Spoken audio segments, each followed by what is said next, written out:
శ్రీ మహావిష్ణువు కూర్మావతారం. ఓం నమో నారాయణాయ. కూర్మావతార కథ కేవలం ఒక అద్భుతం మాత్రమే కాదు, అది ఓర్పుకు మరియు సంకల్పానికి నిదర్శనం. ఒకసారి దుర్వాస మహర్షి ఐరావతంపై వెళ్తున్న ఇంద్రుడికి ఒక దివ్యమైన మాలను ప్రసాదిస్తాడు. ఇంద్రుడు అహంకారంతో ఆ మాలను ఐరావతం తలపై వేయగా, అది దానిని కింద పడేసి కాళ్లతో తొక్కుతుంది. దీనితో కోపగించిన దుర్వాసుడు, నీ సంపద అంతా నశించి దేవతలు శక్తిహీనులు అవుదురుగాక అని శపిస్తాడు. ఫలితంగా దేవతలు తేజస్సును కోల్పోతారు. అసురులు శక్తివంతులై స్వర్గాన్ని ఆక్రమిస్తారు. దిక్కుతోచని దేవతలు బ్రహ్మదేవునితో కలిసి వైకుంఠానికి వెళ్లి విష్ణువును ప్రార్థిస్తారు. అప్పుడు స్వామి, శక్తిని తిరిగి పొందాలంటే క్షీరసాగ మథనం చేసి అమృతాన్ని సాధించాలి. అది ఒక్కరి వల్ల సాధ్యం కాదు, కాబట్టి శత్రువులైన దానవులతో సంధి చేసుకోండి అని సలహా ఇస్తాడు.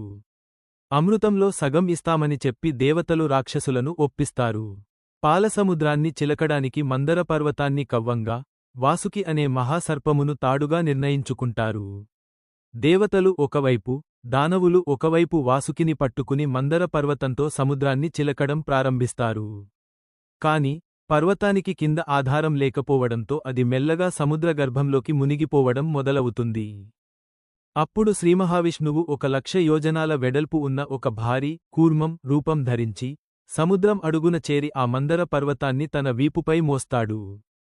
సముద్రాన్ని చిలుకుతున్నప్పుడు మొదట భయంకరమైన హాలాహలం పుడుతుంది. దానిని శివుడు మింగి లోకాలను రక్షిస్తాడు. ఆ తర్వాత అనేక దివ్య వస్తువులు ఆవిర్భవిస్తాయి. కామధేనువు, యజ్ఞయాగాదుల కోసం ఋషులు తీసుకుంటారు. ఉచ్చైస్రవం, తెల్లని గుర్రం, దీనిని బలి చక్రవర్తి తీసుకుంటాడు. ఐరావతం, తెల్లని ఏనుగు, ఇంద్రుడు తీసుకుంటాడు. కౌస్తుభమణి, దీనిని విష్ణువు తన వక్షస్థలంపై ధరిస్తాడు. కల్పవృక్షం మరియు పారిజాతం స్వర్గానికి చేరుతాయి. మహాలక్ష్మి, సముద్రం నుండి ఆవిర్భవించి విష్ణువును వరిస్తుంది. చివరిగా ఆయుర్వేద అధిపతి అయిన ధన్వంతరి చేతిలో అమృత కలశంతో ఆవిర్భవిస్తాడు.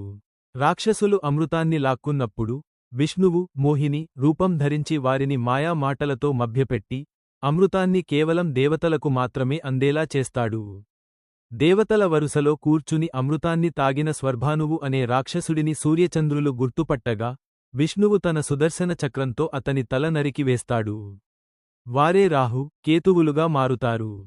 కూర్మావతారం మనకు ఒక గొప్ప జీవన సత్యాన్ని బోధిస్తుంది.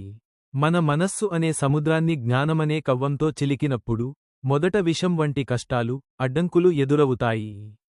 కాని భగవంతుడిని ఆధారంగా, కూర్మంగా చేసుకుని పట్టుదలతో ప్రయత్నిస్తే చివరకు అమృతం వంటి విజయం లభిస్తుంది. ఈ వీడియో మీకు నచ్చినట్లయితే లైక్ చేయండి. ఇలాంటి మరిన్ని పౌరాణిక గాథల కోసం మా ఛానల్కు సబ్స్క్రైబ్ అయ్యి పక్కనే ఉన్న బెల్ ఐకాన్ క్లిక్ చేయడం మర్చిపోకండి. ధన్యవాదాలు.